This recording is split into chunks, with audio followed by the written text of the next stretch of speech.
We wanted to take this opportunity to talk about a 5-day operation that was concluded, a multi-agency task force operation.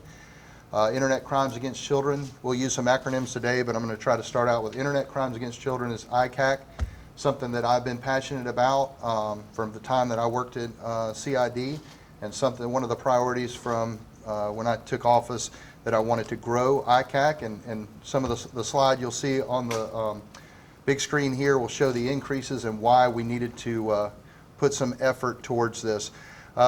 Basically, law enforcement, there's two different ways, is reactive and proactive, and in trying to be proactive in this career field is difficult because it costs money and it takes personnel and resources.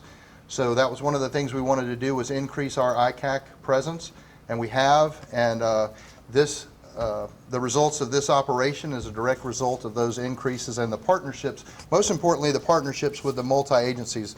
This operation is going to show exactly how much of a priority that Internet crimes against children is for law enforcement in Northwest Florida. Just the agencies represented here today, of course we have Okaloosa County Sheriff's Office, we have the Office of the State Attorney, Florida Department of Law Enforcement, Walton County, Escambia County, and Santa Rosa County Sheriff's Offices, Crestview Police Department, U.S. Office of Homeland Security, Air Force OSI or Special Investigations, and Naval Criminal Investigation Services, NCIS, out of Jacksonville, are some of the agencies that worked during this operation. We've done these operations in the past. This was a 5-day operation that concluded on Monday morning. And as of Monday morning, we had 32 different suspects that have committed multiple felonies. We have apprehended 12 of those suspects. With a crime like this, some of these suspects are going to be identified at a later time through forensics, and some of these suspects were out of state. But the 5-day operation was the result of great work by these agencies, as I mentioned, and what these criminals are doing are preying on our children for sexual activity. The 12 pictured up on the screen are the 12 that have been identified and apprehended, and again we have 20 more that will be apprehended and identified in the next coming weeks. It's a constant battle. You know, I mean, these electronic devices, these smartphones are basically computers that have come a long way from the time that I had a bag phone as an early deputy. And they can do things, and these criminals know what they can do, and there's all these hidden apps that are very, very dangerous. I remember a few years ago going and speaking to the youth village and taking our ICAC team over there to try and explain this to parents that wanted to talk about some of the dangers here.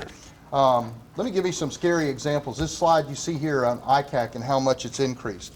In just the last 5 years, our cases on an annual basis have gone from 38 to 180 as of last year in 2020. That's a 373% increase in 5 years in this type of crime in our community. And across the nation, this 1998, there were 3,000 reported cases, and to go up, we have 5,900 crimes against children increased in the last 20 years across our country. What a staggering statistic. But again, a lot of these social media platforms are where these people are preying on these children. Texting, email, and phone calls, sexual predators are using message applications such as Whisper and Kik and Meet Me. But know the apps that your kids are using. There's like I said, hidden apps. There's some that look like calculators or a photo gallery, when in fact they're an actual app that they can meet these people on. Sexual predators are relentless oftentimes. I'm going to give you one example.